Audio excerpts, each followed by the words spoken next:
नमस्कार, मैं भारत पंचवाल स्वागत करता हूं आपका राजीव टाइम्स में। आइए रुक करते हैं बुलेटिन की ओर। मध्य प्रदेश में पहली बार गिद्धों को बचाने की दिशा में एक बड़ी पहल की गई है। भोपाल के केरवा स्थित गिद्ध प्रजनन केंद्र से 6 गिद्धों को खुली प्रकृति में छोड़ा गया है। खास बात यह है कि इन सभी गिद्धों पर जीपीएस ट्रैकर लगाया गया है ताकि ये गिद्ध कहां जाते हैं, कैसे व्यवहार करते हैं और सुरक्षित है या नहीं, इसकी लगातार निगरानी की जा सके। इस मौके पर मुख्यमंत्री डॉक्टर मोहन यादव ने कहा कि गिद्ध हमारे पर्यावरण के लिए बहुत जरूरी पक्षी है। ये मरे हुए जानवरों को खाकर बीमारियों को फैलने से रोकते हैं और सफाई में मदद करते हैं। अगर गिद्ध खत्म हो जाए तो पर्यावरण का संतुलन भी बिगड़ सकता है। राज्य सरकार लगातार गिद्धों और ऐसी ही दूसरी संकट में पड़ी प्रजातियों को बचाने के लिए काम कर रही है। ये कदम जैव विविधता को बचाने और आने वाली पीढ़ियों के लिए स्वस्थ पर्यावरण बनाए रखने की दिशा में काफी अहम माने जा रहे हैं। इंदौर से एक दिल दहला देने वाली खबर सामने आई है। गौरीनगर इलाके से महज 8 महीने के मासूम बच्चे का अपहरण कर लिया गया। पूरा मामला सीसीटीवी कैमरे में कैद हुआ है, जिसमें एक संदिग्ध महिला बच्चे को ले जाते हुए साफ दिखाई दे रही है।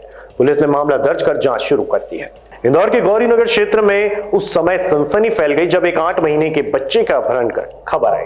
सीसीटीवी फुटेज में एक महिला बच्चे को गोद में लिए निकलती हुई दिखाई दे रही है, जिसे अपहरण के मुख्य संदिग्ध माना जा रहा है। मौके पर एडिशनल डीसीपी राम स्नेही मिश्रा पहुंचे और उन्होंने अपहरण की पुष्टि करते हुए बताया कि संदिग्ध महिला की पहचान कर ली गई है। पुलिस ने कई टीमों का गठन कर जांच शुरू कर दी है और जल्द ही आरोपी महिला को गिरफ्तार करने का दावा किया जा रहा है। एक अपहरण का मामला सामने आया थाना हीरानगर में। एक गौरीनगर में एक परिवार रहता है, संतोष, जो कि उसका सैल्यून है। मूल रूप से वो सागर का रहने वाला है, अपने परिवार के साथ गौरीनगर में रहता है। तभी लगभग 11:30-12 बजे के बीच में एक उसका बच्चा, जो 8 महीने का बच्चा है, उसको कोई अपहरण करके ले गया। इसके बाद तत्काल जैसे ही एक सूचना थाने पर मिली, तत्काल पूरी टीमें एक्टिव हुई। इसमें 4 टीमें बनाई गई, जिन्होंने लगातार सीसीटीवी फुटेज को देखा। सीसीटीवी फुटेज में एक महिला बच्चे को ले जाती हुई दिखाई दी है। महिला भी गौरीनगर की रहने वाली है। उसका नाम संभवतः अभी फिलहाल भूरी के नाम से आ रहा है, तो उसको अभी उसको ट्रेस कर लिया गया है और बच्चा मिल गया है। ये सीसीटीवी फुटेज पर जो मेहनत करते हुए टीम के द्वारा उसको आइडेंटिफाइड किया गया और अभी फिलहाल बच्चा मिल गया है। अब बच्चे को लेकर वो थाने पहुंच रहे हैं। किस कारण से बच्चे को वो लेके जा रही थी, क्यों उसके द्वारा अपहरण किया गया था, इस संदर्भ में उससे पूछताछ किए जाकर वैधानिक कार्रवाई की जा रही है। महाराष्ट्र में भाषाई बहस के बीच मुख्यमंत्री देवेंद्र फडणवीस की सरकार ने बड़ा कदम उठाया। अब राज्य के स्कूलों में 1ली से 5वीं कक्षा तक हिंदी भाषा को तीसरी अनिवार्य भाषा के रूप में पढ़ाया जाएगा। यह फैसला राष्ट्रीय शिक्षा नीति 2020 के तहत लिया गया है। नया शैक्षणिक सत्र 2025-26 से लागू होगा। महाराष्ट्र के स्कूल शिक्षा विभाग ने नई शिक्षा नीति के तहत बड़ा ऐलान किया है। अब राज्य के मराठी और अंग्रेजी माध्यम स्कूलों में 1ली से 5वीं कक्षा तक छात्रों को हिंदी भाषा पढ़नी अनिवार्य होगी। इससे पहले तक स्कूलों में 2 भाषाएं पढ़ाई जाती थी। अब लागू होगा 3 भाषाओं का फॉर्मूला। सरकार का कहना है कि इस कदम से बच्चों में बहुभाषी क्षमता विकसित होगी और देश की एकता को मजबूती मिलेगी। इसके साथ ही राज्य बोर्ड की नई किताबें अब एनसीईआरटी सिलेबस के आधार पर तैयार की जाएंगी। देखिए, जो नई शिक्षा नीति है उसको हम पहले से लागू कर रहे हैं। ये कोई नया नोटिफिकेशन नहीं है। शिक्षा नीति में हमारा ये प्रयास है कि सबको मराठी भी आनी चाहिए और साथ साथ अपने देश की भाषा जो है वो भाषाएं भी आनी चाहिए। तो मुझे लगता है कि इस माध्यम से जो केंद्र सरकार ने विचार किया कि हमारे देश में एक संपर्क भाषा होनी चाहिए, उस दृष्टि से ये प्रयास किया गया है। बाकी महाराष्ट्र में मराठी को कंपलसरी करना, ये हमने पहले ही निर्णय लिया है। महाराष्ट्र में हर एक को मराठी सीखना ही होगा, लेकिन साथ साथ वो अंग्रेजी भी सीख पाएंगे, हिंदी भी सीख पाएंगे और कोई उनको लैंग्वेज सीखनी है तो वो भी सीख पाएंगे। ओडिशा विधानसभा देश के लिए एक डिजिटल रोल मॉडल बन गई है। दिल्ली विधानसभा अध्यक्ष विजेंद्र गुप्ता ने भुवनेश्वर में बड़ा बयान दिया। उन्होंने कहा कि दिल्ली अब ओडिशा विधानसभा का ई-विधान मॉडल अपनाने जा रही है और इसे 100 दिनों के भीतर लागू किया जाएगा। ओडिशा विधानसभा में नेशनल लेजिस्लेटिव एप्लीकेशन के तहत लेजिस्लेटिव डिजिटल ई-विधान प्रणाली लागू की गई है। दिल्ली विधानसभा अध्यक्ष विजेंद्र गुप्ता ने यहां के सॉफ्टवेयर, डेस्कटॉप सिस्टम और कार्यप्रणाली का गहराई से अध्ययन किया। गुप्ता का कहना है कि इस डिजिटल मॉडल से कार्यकुशलता और पारदर्शिता दोनों में सुधार होगा।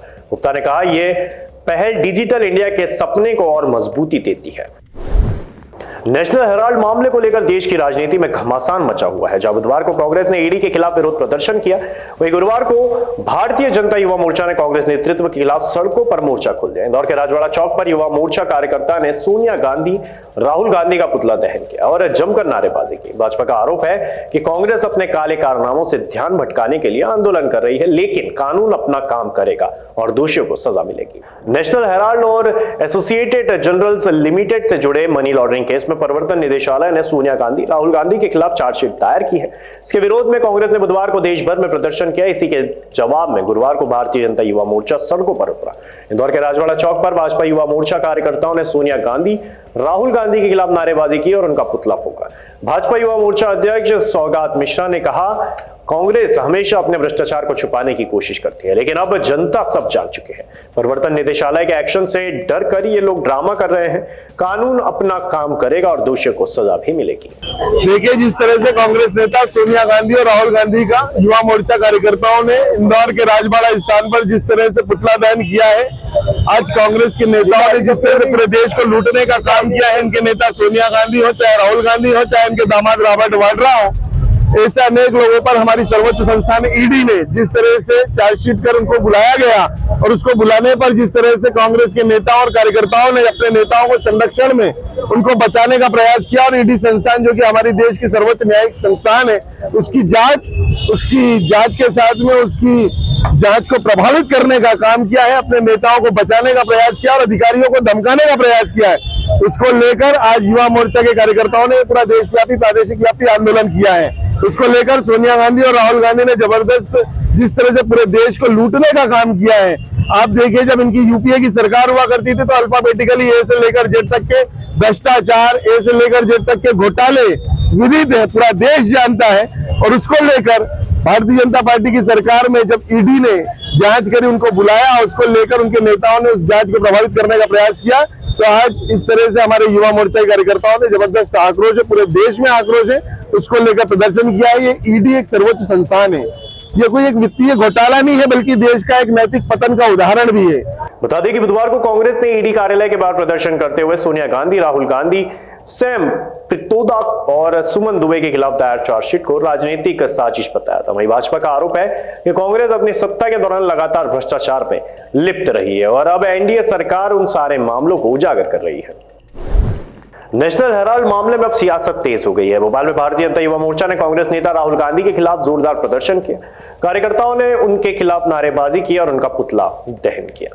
प्रदर्शन का वीडियो सोशल मीडिया पर भी वायरल हो रहा है। भोपाल के रेड क्रॉस अस्पताल चौराहे पर भारतीय जनता युवा मोर्चा के कार्यकर्ताओं ने कांग्रेस नेता राहुल गांधी के खिलाफ प्रदर्शन किया। नेशनल हेराल्ड केस को लेकर कार्यकर्ताओं ने राहुल गांधी मुर्दाबाद और राहुल गांधी चोर है जैसे नारे भी लगाए। प्रदर्शन के दौरान राहुल गांधी के पुतले की परिक्रमा की गई और फिर उसका पुतला दहन किया गया। पुतले पर चोर मचाए शोर और नेशनल हेराल्ड से जुड़े पोस्टर चिपकाए गए। इस दौरान भाजपा युवा मोर्चा प्रदेश अध्यक्ष वैभव पवार और भाजपा जिला अध्यक्ष रविंद्र यति ने कहा कि कांग्रेस नेताओं ने घोटाले किए और अब ईडी के दफ्तर का घेराव कर जनता को गुमराह कर रहे हैं। युवा मोर्चा का कहना है कि कांग्रेस को पहले सभी सवालों के जवाब देने चाहिए, न कि प्रदर्शन कर लोगों का ध्यान भटकाना चाहिए।